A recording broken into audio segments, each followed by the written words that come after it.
শীতের সকালে 6:30টায় ঘুম থেকে উঠে সমস্ত কাজ, রান্না, পুজোর কাজ স্টেপ বাই স্টেপ 11টার মধ্যে এইভাবে শেষ করি। রাধে রাধে বন্ধুরা, কেমন আছো তোমরা সবাই? আশা করি ভীষণ ভালো আছো। আমরাও কিন্তু খুব ভালো আছি।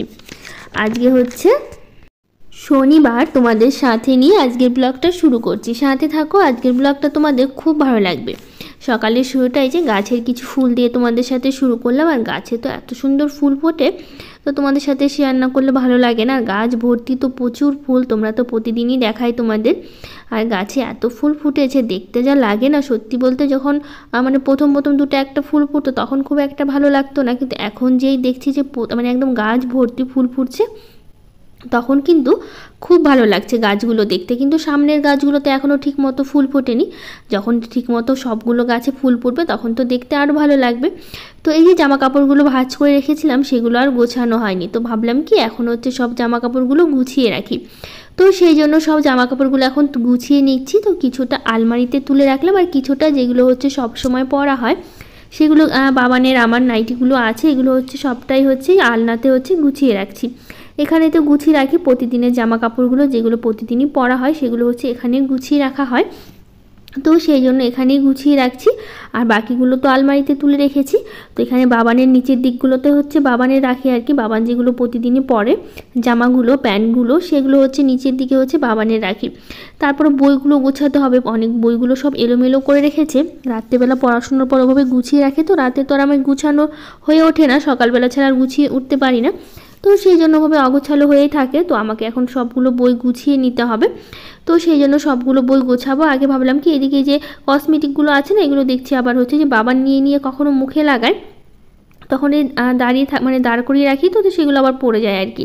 তো সেই জন্য সেগুলো একটু সোজা করে রাখলাম। রাখার পর তারপরে এগুলো দেখছি সব কিছুই এলোমেলো করে দিয়েছে। বাবান কী করে যে খেলাধুলো করে, তো এখান থেকে কিছু জিনিস নিয়ে খেলছে, বের করছে, তখনই এরকম করে রাখে। তো সেই জন্য সবটা ভালো করে গুছিয়ে তারপর এখন এই যে দেখো এতগুলো বই, সবগুলো বই একদম সুন্দর করে একটু গুছিয়ে নিচ্ছি। প্রত্যেকটা বইই না অগোছালো হয়েছিল, তো ভাবলাম সব বইগুলো আগে গুছিয়ে নিই, আগে এগুলো গোছানোর কাজটা মানে সেরে নিই, তারপরে হচ্ছে অন্য কাজগুলো করব। মানে সকালে যে বাসি কাজকর্মগুলো প্রতিদিন করি সেই কাজগুলো পরে করব, ভাবলাম আগে এগুলো গুছিয়ে নিই। এগুলো গুছিয়ে নিলে না ভালো হয়। তারপরে হচ্ছে ঝাড়ঝাঁটা দেওয়ার পর তখন আবার আসতে হবে গুছিয়ে, তো ভাবলাম কি আগে গুছিয়ে রাখি, তারপরে তো ঝাড়ঝাঁটা তো দিবই। তো সেই জন্য এই যে ওগুলো গুছিয়ে নিয়ে তারপরে এই যে পর্দাটা খুলে জানলাগুলো খুলে দিলাম ঘরের। সকালবেলা করে একটু আলো বাতাস ঘরের মধ্যে ঢুকবে। আর এখন তো বেশ ভালোই রোদ দিচ্ছে, সকালবেলা কোনো কুয়াশা নেই। আর দুপুরবেলা তো প্রচণ্ড রোদ দিচ্ছে, থাকাই যাচ্ছে না রোদে। আগে তো কয়েকদিন যখন ঠান্ডাটা একটু কম ছিল, মানে ঠান্ডাটা যখন বেশি ছিল আর কি, তখন একটু হালকা রোদে বসতাম, গিয়ে ভালো লাগতো। কিন্তু এখন না গায়ে আর রোদ লাগানো যাচ্ছে না, এত পরিমাণে রোদ্র উঠছে, গায়ে তো বসে থাকাই যাচ্ছে না। মানে তুমি 5 মিনিটও বসে থাকতে পারবে না, এত পরিমাণে রোদ দিচ্ছে আমাদের এইদিকে। কিন্তু ঠান্ডাটাও আছে, সকালবেলা রাতে করে একটু ঠান্ডা পড়ছে। ঠান্ডা পড়ছে না তা না, সকালে রাতে ঠান্ডাটা আছে, কিন্তু যখনই রোদটা উঠা ধরেছে, সকাল থেকেই তো রোদটা উঠে এখন, তখন থেকে আস্তে আস্তে ঠান্ডাটা কমে এসছে। দুপুরবেলা করে অতটা মানে গরমও লাগে না, আবার ঠান্ডাও লাগে না আর কি, এরকমই চলছে। তারপরে এখন এই যে বিছানাটা ভালো করে গুছিয়ে নিচ্ছি। বাবানের পর সবাই তো আমরা উঠে পড়েছি। আর তো 6:30 বেজে গেছে, তোমাদের বললাম 6:30 থেকে ব্লগটা শুরু করেছি যেহেতু। আর অত দেরি পর্যন্ত কেউ শুয়ে থাকে না, আমরা 3 জনেই উঠে পড়ি। যদি ছুটির দিন থাকে তখন একটু দেরি করে মানে ওঠা হয়, ছুটির দিনগুলোতে আর কি। তখন ঘুম ভেঙে গেলেও না তখন আর মানে উঠতে ইচ্ছা করে না আর কি, শুয়ে থাকি আর কি, এরকমই মনে হয়। কিন্তু যেহেতু আজকে স্কুল আছে, বাবানের পাপার আছে, তো সেই জন্য সকালই উঠতে হয়। কিন্তু আজকে একটু দেরি হয়ে গেছে, তাও উঠতে আর কি ঘুম ভাঙেনি সকালে। তো সেই জন্য 6:30 থেকে যে তাড়াহুড়ো করে সব কাজকর্মগুলো করছি, যাতে হচ্ছে খুব তাড়াতাড়ি কাজগুলো করতে পারি। আমাদের বেডরুমটা তো ভালো করে পরিষ্কার করে নিয়েছি, ঝাড়ও দিয়ে দিয়েছি। তারপরে এই ঘরটাতে আসলাম, এখন এই ঘরটা একটু বিছানাটা ভালো করে ঝেড়ে নিচ্ছি। ঝেড়ে নিয়ে তারপরে হচ্ছে ঘরটা ঝাড় দেবো। তারপর তো ডাইনিংটা আছে, উঠোনটা আছে, সব কিছুই ঝাড় দেবো। তো ভাবলাম আগে বিছানাটা ঝেড়ে নেই, কারণ বিছানাটা ঝেড়ে নিয়ে তারপরে ঝাড় দিলে ভালো লাগে, নইলে বিছানাতে একটু নোংরা থাকে। তো ঝাড় দেওয়ার পর তো সেগুলো সব ঘরের মধ্যেই পড়ে, তো সেগুলো তো আবার ঘরটা একটু নোংরা হয়। তো সেই জন্য আগে বিছানাটা ঝেড়ে নিয়ে তারপরে হচ্ছে ঝাড় দিচ্ছি। আর বিছানা একটু টান না হলে ভালো লাগে না আমার একদমই, মানে বিছানার চাদরটা যদি একটু টান না থাকে, তো সেই জন্য সবসময় বিছানার চাদরটা একটু টান করে রাখি আর কি। আর আমার ভালো লাগে আর কি টান করে রাখতে। তো সেই জন্য হচ্ছে টান করে নিলাম, একটু ঝেড়েও নিয়েছি বিছানাটা। ঝেড়ে নিয়ে তারপরে এখন এই যে ঘর ঝাড় দিচ্ছি।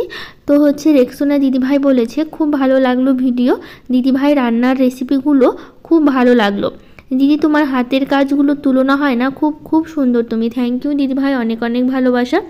এভাবে পাশে থেকো আর ভালোবাসা দিও। তুমি তো প্রত্যেকটা দিন আমার ভিডিওতে এসে কমেন্ট করো, আমার তো ভীষণ ভালো লাগে তোমার কমেন্টগুলো পড়তে। আমি তো প্রতিদিন তোমার কমেন্টগুলো পড়ি, আর এভাবে হচ্ছে প্রতিদিন তুমি কমেন্ট করো, যাতে প্রত্যেকটা দিন আমি তোমার কমেন্টগুলো পড়তে পারি। আমার তো ভীষণ পছন্দ তোমার কমেন্টগুলো পড়তে।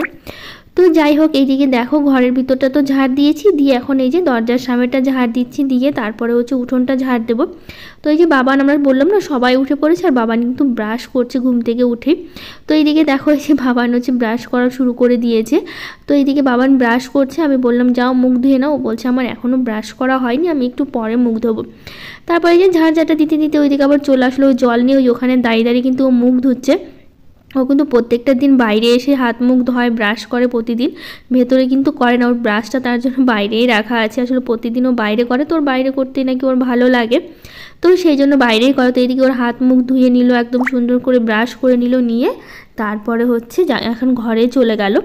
তো এখন হচ্ছে আমি এই যে ঝাড় দিচ্ছি আর কি, ঝাড় দেওয়া হয়নি, উঠোনটা আর একটু বাকি আছে। আর এই যে পেজগুলো দেখতে পাচ্ছ না, আসলে কালকে বাবানের ওই ক্রাফটের কিছু করতে হয়েছে বসে বসে আর কি, পেজগুলো কেটে কেটে, মানে বইয়ের ওগুলো আঠা দিয়ে লাগানো হয়েছে, তো সেই পেজগুলোই আর কি যেগুলো লাগেনি আর কি, বাকি ফাঁকা ছিল আর কি, তো সেগুলো তো মানে ফেলে দিয়েছিলাম আর কি। তো রাতে আর ফেলা হয়নি, ঘরেই ছিল। তো এখন হচ্ছে ঝাড় দিয়ে সব কিছু ফেলে দিলাম।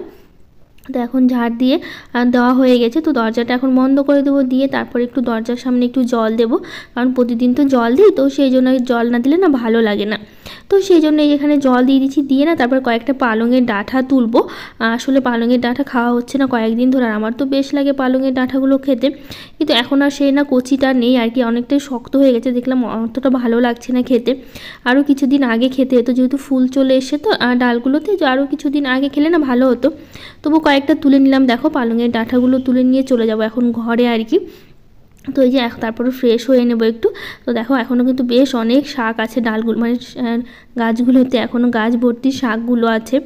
তো এখন এই যে ডাঁটাগুলো একটু ধুয়ে নিলাম আর কি, গোড়াটা যেহেতু মাটি ছিল তো ধুয়ে নিয়ে তারপরে চলে আসলাম। এই যে ফ্রেশ হয়ে চলে এসেছি ঘরে। যে সকালবেলা করে বাবানকে একটু হরলিক্স করে দেওয়া হয়, আর হচ্ছে গরম জলেই করি, যেহেতু দুধ নেই তো গরম জলেই করা হয়। তো এই যে এখন হচ্ছে একটু হরলিক্স দিয়ে দিলাম, আর কয়েকটা বিস্কুট দেবো, যেটা প্রতিদিন বাবান সকালবেলা করে খায় আর কি। তো কয়েকদিন তো হরলিক্স ছিল না, তখন বাবানকে প্রতিদিন ছাতু করে দিতাম আর কি। তো সেই জন্য এখন যেহেতু হরলিক্স নিয়ে আসা হয়েছে, তার জন্য সেটাই হচ্ছে বাবানকে দেওয়া হলো। তো এইদিকে হচ্ছে বাবান খাক, ততক্ষণে হচ্ছে আমরা হচ্ছে এইদিকে মানে কি বলবো, অন্য কাজগুলো করে নিই আর কি। এখন এই যে রাতের বাসনগুলো একটু গুছিয়ে নেব। রাতে যে বাসনগুলো মেজে রেখেছিলাম, রাতের আবার দুপুরের কয়েকটা আছে আর কি, তো অনেক বাসন তো থেকে যায়, তো সেগুলো অনেক সময় গোছানো হয় না। তো এখন সকালবেলা করে সব বাসনগুলো বের করে নিচ্ছি, নিয়ে তারপর আগে গুছিয়ে নেব, নিয়ে তারপর রান্না করবো। আজকে যেহেতু শনিবার তোমরা নিরামিষ খাই, তো সব কিছু নিরামিষ রান্না হবে। তো আজকে ডাল করব, আলু ফুলকপির তরকারি করব, বেগুন ভাজা করব, তো এগুলোই করব। তো আগে হচ্ছে এদিকে বাসনগুলো গুছিয়ে নিই, তারপরে হচ্ছে রান্নাতে যাব। তো অমৃতা দিদিভাই বলেছে খুব সুন্দর ভিডিও দিদি, আর তোমার ঠাকুরটা আমার খুব ভালো লাগে। থ্যাংক ইউ দিদিভাই, অনেক অনেক ভালোবাসা। তারপর এখন চলে আসলাম এই যে বাসন রাখার যে র্যাকটা আছে, এর মধ্যে বাসনগুলো গুছিয়ে নেব। আর এখানে গুছিয়ে রাখলে তো বেশ ভালো লাগে, নইলে গামলাতে না অনেকগুলো জড়ো হয়ে যায়। আর গামলার বাসনগুলো যখনই জল ঝরে যায় না, তখন কি করি বলো তো, সব বাসনগুলো এনে এখানে গুছিয়ে রাখি, নইলে তো আবার সেই অনেকগুলো বাসন হয়, তো সেই বাসনগুলো তো আবার গুছিয়ে রাখতে হবে, মানে ধুয়ে আবার সেই গামলাতেই রাখতে হবে জল ঝরানোর জন্য। এখানে একদম ধুয়ে রাখি না, যেহেতু জল জল হয়ে যাবে এখানটা, তো সেই জন্য এখানটা একদম ধুয়ে রাখি না, গামলাতে বাসন রাখি, ওখানে জলটা ঝরে যায়, তারপরে হচ্ছে এখানটা হচ্ছে গুছিয়ে রাখি। তো এদিকে বাসনটা গুছিয়ে নিয়ে তারপরে এই যে মুগ ডাল যেহেতু করবো, তো মুগ ডালটা তো প্রথমে ভেজে নিতে হবে, সেই জন্য ডালটা দিয়ে দিলাম। তো ভালো করে যে মুগ ডালটা ভেজে নিচ্ছি, ভালো করে ভেজে ধুয়ে তারপর হচ্ছে জল দিয়ে সেদ্ধ বসিয়ে দেবো, কড়াইতেই দেবো, প্রেশারে দেবো না। তো সেই জন্য ওইদিকে সেদ্ধ হোক, ততক্ষণ আমি চলে আসলাম। আসলে এই যে কতদিন তো মাঘ মাস ছিল আর কি, তো মাঘ মাসে তো আমরা মূলা খাই না, আর মূলাও বেশ অনেক সুন্দর হয়েছে। তো ভাবলাম যেহেতু মাঘ মাস শেষ হয়ে গেছে, ফাল্গুন মাস পড়ে গেছে, তাহলে মূলাটা তুলে নিয়ে খাই। মূলাটা দেখো কত মোটা হয়েছে, এই মূলাটাই সব থেকে বড় হয়েছে বাকিগুলোর থেকে, বাকিগুলো পাতলা পাতলা। তো আমি ভেবেছিলাম কি মূলাটা নাকি কত বড় হবে, এখন দেখছি না, মাটির ওপরেই পুরোটা আছে, মাটির নিচে একটুখানি ছিল দেখো। আমি ভেবেছি তো টেনে তুলতে পারবো না, এখন গিয়ে দেখি খুবই ছোট, কিন্তু মোটা খুবই আছে আর কি, মূলাটা কিন্তু হচ্ছে ছোট আর কি। তো এখন নিয়ে আসলাম এখানে ধোয়ার জন্য আর কি, মাটি লেগে আছে, ধুয়ে তার ওই পাতাগুলো ফেলে দেবো। তা মূলাটা নিয়ে যাবো আজকে, মূলাটা হচ্ছে না ডালে দেবো, তো ভাবছি কি ডাল দিয়ে মূলাটা ডালে দিয়ে খেতে বেশ ভালো লাগবে। তারপরে যে চলে আসলাম সবজি নিতে, তো কয়েকটা সিম নিচ্ছি আর হচ্ছে ফুলকপি নিলাম, কারণ সিমটা দিয়ে না যে পালঙে যে ডাঁটা আছে ওটা দিয়ে চচ্চড়ি করবো সর্ষে বাটা দিয়ে, আর একটা আলু ফুলকপির তরকারি আর বেগুন ভাজা করে নেবো, ব্যাস হয়ে যাবে আর কি। কারণ বাবা না বাড়ি সবজি খেতে পছন্দ করে না, তো একটু বেগুন ভেজে দিলে ছেলেটা খেতে খুব পছন্দ করে, তো সেই জন্য ভাবলাম কি তাহলে ওকে হচ্ছে বেগুন ভেজে দিই, ও বেগুন ভাজা দিয়ে খেয়ে নেবে।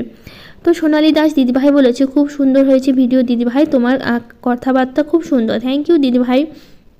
মুক্তি কিচেন ফ্যামিলি ব্লগ থেকে দিদিভাই বলেছে কত সুন্দর কাজ করো তুমি, থ্যাংক ইউ দিদিভাই, অনেক অনেক ভালোবাসা। তো এদিকে দেখো মূলাটা কেটে নিচ্ছি, তো আবার মূলাটা বেশি সবটাই কাটা হয়ে গেছিলো, কিন্তু পরে না অনেকটা মূলা রেখে দিয়েছিলাম, কারণ এতগুলো মূলা আবার ডালে দিলে ভালো লাগবে না খেতে, তো কিছুটা দিয়েছিলাম আর কিছুটা না মূলা রেখে দিয়েছিলাম আর কি।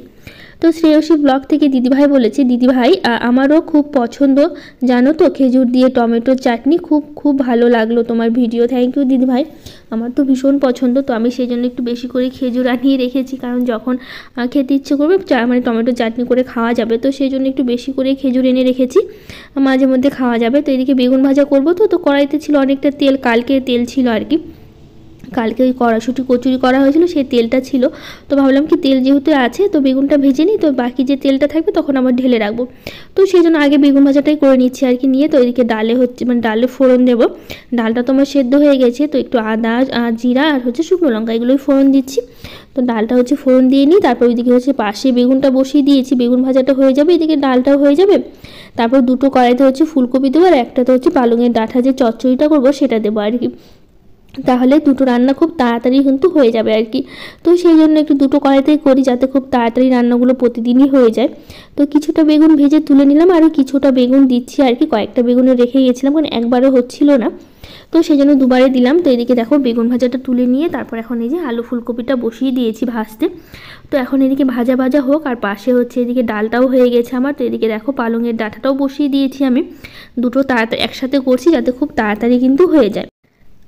আর্মি ফৌজান প্রীতি দিদিভাই বলেছে তোমার ভিডিও অনেক দিন ধরেই দেখছি, আজ প্রথম কমেন্ট করলাম, তোমার উঠোনের বাগানটা আমার খুব ভালো লাগে, থ্যাংক ইউ দিদিভাই, অনেক অনেক ভালোবাসা, এভাবেই হচ্ছে পাশে থেকো আর সুন্দর সুন্দর কমেন্ট করো। তো ফুলকপিতে না কয়েকটা মটরশুঁটি দিয়েছে, আর এতগুলো মটরশুঁটি আছে বাড়িতে না, তো দিয়ে এভাবেই শেষ করছি আর কি। তো ওইদিকে মশলা দিয়ে কষিয়ে নিয়ে জল দিয়ে বসিয়ে দিয়েছি, আর এদিকে দেখো আমার হচ্ছে পালঙের ডাঁটাটাও একদমই হয়ে গেছে, সর্ষে বাটা দিয়েছি, হালকা একটু চিনি দিয়েছি, একটু মিষ্টি মিষ্টি না আসলে ভালো লাগবে না। তো এইদিকে দেখো ফুলকপিটাও আমার হয়ে গেছে, দুটো রান্নাই হয়ে গেছে। তারপরে বাবান যাবে স্কুলে, ওদের আবার রেডি করাতে হবে, তো এদিকে বাবানকে রেডি করিয়ে খাইয়ে একদম রেডি করে দিয়েছি। এখন হচ্ছে বাবানের পাপা বাবান দুজনেই হচ্ছে বেরোবে স্কুলের দিকে, তো সেই জন্য যে প্রথমে বাবানকে রেডি করলাম, তারপর হচ্ছে ওদের খাওয়ালাম, তিনজনই আমাদের খাওয়া হয়ে গেছে সবারই, মানে চারজনের, শাশুড়ি মায়েরও খাওয়া হয়ে গেছে, একসাথে বসে খেয়ে নিয়েছি। তো এই যে বাবানের পাপা এখন যাচ্ছে স্কুলে, তো হচ্ছে ঠাটা করছে বাবান যাওয়ার সময়। তো এখন বাকি যে কাজগুলো আছে সেগুলো করবো, কারণ হচ্ছে রান্নাঘরের কোনো কাজই এখনও শেষ হয়নি, অনেক কাজই বাকি আছে। তারপরে যে বাসন ধোয়ার যে কাজগুলো আছে, বাসন রান্নাঘরটা পরিষ্কার, তারপরে স্নান করব, পুজো করব। তো লক্ষ্মী কুণ্ডু দিদিভাই বলেছে ছাদে ওইগুলো কিসের বাস প্রিয়াঙ্কা? আচ্ছা, ছাদে যে বাঁশগুলো আছে না, ওগুলো যে বাড়ি করার সময় যে সাইড দিয়ে আমাদের প্লাস্টার করেছিল, তখন তো নিজেদের বাঁশই কিনতে হয়েছিল, মিস্ত্রিরা বাঁশ বেঁধে তারপরে তো উপরে উঠে প্লাস্টার করেছে, তো তখনই বাঁশগুলো কেনা হয়েছিল, তো সেই বাঁশগুলোই আছে আর কি। তো যে তুলসী তলায় কী দিয়ে মোছো প্রিয়াঙ্কা? গোবর দিয়ে নাকি কাদা ওপরেই লেপে নাও? তো আমি হচ্ছে গোবর দিয়ে তো মুছি না, গোবরটা কোথায় পাবো, যেহেতু গোবর নেই, তো সেই জন্য এমনি মাটি দিয়ে মুছি আর কি। অনেক সময় শুধু জল দিয়ে যেহেতু সবসময় মোছা হয়, তো একটা মাটি মাটি ভাবটা থাকে, তো ওভাবেই মুছে নিই। আবার কখনো কী করি বলতো, একটু শুকনো মাটি দিয়ে দিই আর কি, ওটা দিয়ে মুছে নিলে বেশ সুন্দর হয়, ও তো মাটি দিয়ে মোছা হয় আর কি, গোবর দিয়ে মোছা হয় না। তো রিন্টি হালদার দিদিভাই বলেছে তোমার ঠান্ডা লেগেছে দিদি, কথাটা কেমন লাগছে? একটু ঠান্ডা লাগছিল আর কি, গলাটা একটু কেমন করছিল, তার জন্য হয়তো তোমার মনে হয়েছে যে কেমন লাগছে। তারপরে স্নান করে নিয়েছি, এখন এই যে পুজো দেব। তো এপি ডেলি ব্লগ থেকে দিদিভাই বলেছে খুব ভালো লাগলো দিদিভাই ভিডিওটা, তোমার তুলসী মন্দিরটা খুব সুন্দর বোন, থ্যাংক ইউ দিদিভাই, অনেক অনেক ভালোবাসা। দেখো স্নান সেরে এখন আমি এই যে ফুল তুলতে চলে এসেছি। তো আগের দিন ব্লগে আরও কিছু দিদিভাই কমেন্ট করেছে, সামিয়া সাদিয়া, মালতী ভিলেজ লাইভ, আর Rahina Molla, Jhuma lifestyle, Jurais mother, Keya Sadhu, Susmita Das Maharana, Aifa blog, Naznis blog, Sonali Das, authentic Bengali blog, Tarun Saha, Tumpa Baneshwar, Mishti blog, Buli Debnath, home maker Sabina blog, prince shot, Ploy Mondal আর Ranjita Sah, Munan simple world shorts. সবাইকে থ্যাংক ইউ, অনেক অনেক ভালোবাসা যারা যারা কমেন্ট করেছো। তো এইদিকে দেখো আমি স্নান সারলাম, তারপরে কিন্তু ঠাকুরঘরটা মুছে ভালো করে এই যে ঠাকুরকে পুজো দিচ্ছি আর কি, পুজো শেষের দিকে। তো না যা যা কাজ ছিল সংসারে সবই কাজ তো হয়ে গেছে, এখন সেরকম কোনো কাজ নেই। তো যাই হোক, আজকের ব্লগটা এখানে শেষ করছি। ভালো লাগলে লাইক শেয়ার কমেন্ট করে দিন, আমার চ্যানেলটাকে সাবস্ক্রাইব করে দিও। আজকের মতো টাটা।